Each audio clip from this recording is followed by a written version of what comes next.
बहुत समय पहले की बात है। सुजाता और राजेश एक ही गांव में रहा करते थे। सुजाता जब भी स्कूल जाती, रास्ते में उसे राजेश मिलता और वह उसे बहुत परेशान किया करता। एक दिन सुजाता स्कूल से जंगल की ओर से घर आ रही होती है कि तभी एक शेर सुजाता के पीछे पड़ जाता है। सुजाता शेर को देखकर बहुत डर जाती है और वह बहुत तेज दौड़ने लगती है और दौड़ते दौड़ते थक जाती है। तभी वहां से गुजर रहे राजेश की नजर अचानक से सुजाता पर पड़ती है और वह देखता है कि सुजाता मुसीबत में है। यह सब देखते ही राजेश सुजाता को बचाने के लिए उसके पास चला जाता है और बड़ी सावधानी से उस शेर को डंडे से मारकर भगा देता है और वह सुजाता को उस मुसीबत से निकाल लेता है। यह सब देखकर सुजाता को राजेश से प्यार हो जाता है और कुछ महीने बाद उन दोनों की एक साथ शादी हो जाती है। अपने घर को चलाने के लिए राजेश गांव के बाहर एक फैक्ट्री में काम करने लगता है और सुजाता भी राजेश का हाथ बटाती है और साथ ही साथ घर का भी सारा काम करते हैं। ऐसे ही कुछ साल बीत जाते हैं और अब सुजाता को एक बेटी पैदा होती है। यह खबर सुनते ही राजेश बहुत खुश होता है और वह दोनों मिलकर उसका नाम रेशमा रखते और उसका बड़ा ही अच्छे से पालन पोषण करते हैं। रेशमा का अच्छे से पालन पोषण करते 2 साल बीत जाते हैं और अब उनकी दूसरी बेटी अनामिका होती है। राजेश बड़े लगन से फैक्ट्री में काम किया करता और अपने परिवार को सुख सुविधाएं देने के लिए ओवरटाइम भी किया करता था। एक दिन राजेश की एक कार से एक्सीडेंट हो जाती है। जब यह बात सुजाता को पता चलती है तो वह दौड़ते दौड़ते राजेश के पास जाती है और उसे हॉस्पिटल लेकर जाती है। थोड़ी देर बाद डॉक्टर सुजाता से कहते हैं, सॉरी सुजाता, राजेश का ब्लड ज्यादा गिरने से हम उसे बचा नहीं सके। डॉक्टर राजेश को घर ले जाने के लिए कह देते हैं। सुजाता राजेश की मृत्यु की खबर सुनकर बहुत दुखी होती है और जोर जोर से रोती है। अंत में सुजाता और गांव के लोग मिलकर राजेश का अंतिम संस्कार कर देते हैं। उस दिन के बाद सुजाता राजेश के खेतों में काम करके अपनी दोनों बेटियों को पालती है।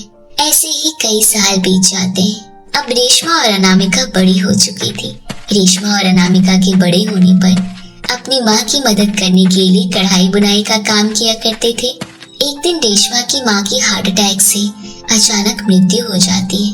माँ की मृत्यु होने पर रेशमा और अनामिका बहुत जोर जोर से रोते हैं क्योंकि रेशमा और अनामिका अब बेसहारा हो चुकी थी। थोड़ी देर बाद रेशमा की बुआ आती है और वह भी बहुत दुखी होती है। भाभी, आप क्यों चली गई भाभी? भैया तो हमें पहले ही छोड़कर चले गए थे और आप भी चली गई। आपके बिना अब इन बच्चों का क्या होगा और किसके सहारे रहेंगे भाभी? हे भगवान, मेरी भाभी को वापस भेज दो। आपने उन्हें समय से पहले ही अपने पास क्यों बुला लिया? फिर सभी लोग मिलकर सुजाता का अंतिम संस्कार कर देते हैं। रेशमा और अनामिका की बुआ जब अपने घर वापस जा रही होती है तो वह उन्हें एक मटका देती है और कहती है, यह मटका तुम्हारी माँ ने मुझे दिया था और कहा था यह मटका मेरे मरने के बाद तुम रेशमा और अनामिका को दे देना। लेकिन बुआ, इसमें तो एक चिट्ठी है। उस चिट्ठी में क्या लिखा हुआ है? मुझे नहीं पता बेटी। तुम्हारी माँ ने कहा था कि मैं इस चिट्ठी को कभी ना पढूं, इसीलिए मैं तुम्हें यह दे रही हूँ। अपना ध्यान रखना बेटा, मैं चलती हूँ। घर पर बच्चे अकेले हैं, मुझे जाना होगा। जब भी तुम्हें मेरी जरूरत पड़े मुझे बुला लेना, मैं तुरंत आ जाऊंगी। रेशमा और अनामिका की बुआ चली जाती है। उनके जाते ही वह दोनों मटके में से चिट्ठी निकालते हैं और उसे पढ़ते हैं। उस चिट्ठी में लिखा होता है, मेरे प्यारे बच्चों, मैं तुम्हारा भला चाहती हूँ, इसीलिए मैं तुम्हें यह मटका देना चाहती हूँ।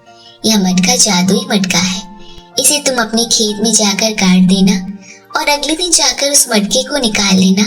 वह मटका सोने के मटके में बदल जाएगा, जिसकी मदद से तुम सारा जीवन अच्छे से व्यतीत कर सकोगी। तभी यह सारी बात रेशमा की सहेली उस जादुई मटके के बारे में सुन लेती है और वहां से चली जाती है। रेशमा और अनामिका दोनों उस मटके को लेकर खेत पर जाते हैं और उस मटके को खेत में इकट्ठा करके गाड़ देते हैं। अगले दिन रेशमा की सहेली पायल रेशमा और अनामिका के आने से पहले ही वह मटका खोदकर अपने घर ले जाती है।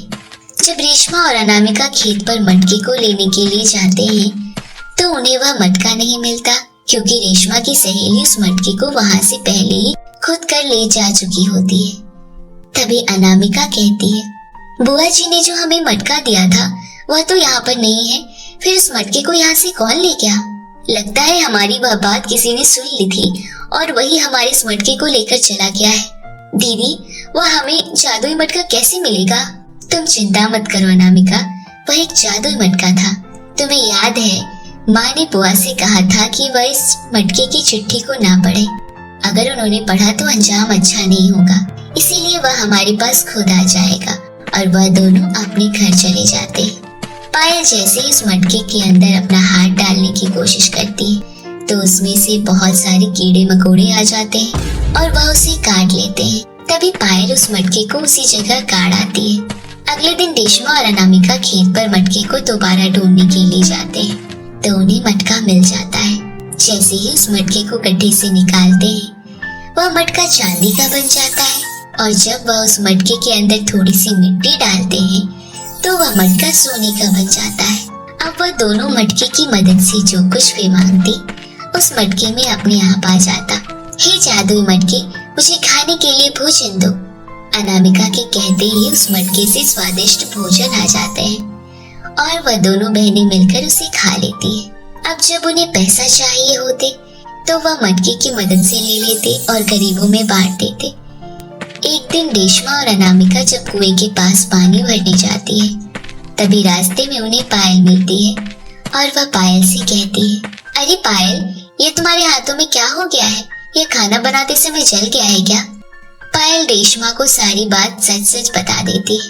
रेशमा, जब तुम अपनी माँ की दी हुई चिट्ठी पढ़ रही थी तो मैंने सब कुछ सुन लिया था और अगले दिन तुम्हारे जाने से पहले ही मैं वह मटका लेने चली गई थी। जब मैंने उस मटके से पैसे मांगे और उसमें हाथ डाला तो उनमें पैसों की जगह मुझे बहुत सारे कीड़े निकले और उन्होंने मेरे हाथों को काट लिया, जिस कारण मेरे हाथों में यह घाव हो गए। मुझे माफ करना रेशमा, मैंने तुम्हारे उस मटके को चुराने की कोशिश की। रेशमा और अनामिका पायल को माफ कर देती है क्योंकि पायल को तो पहले ही मटका चुराने की सजा मिल चुकी थी। उस जादुई मटके की वजह से रेशमा और अनामिका बहुत जल्द अमीर हो जाती है और वह दोनों हंसी खुशी अपना जीवन व्यतीत करने लगती है।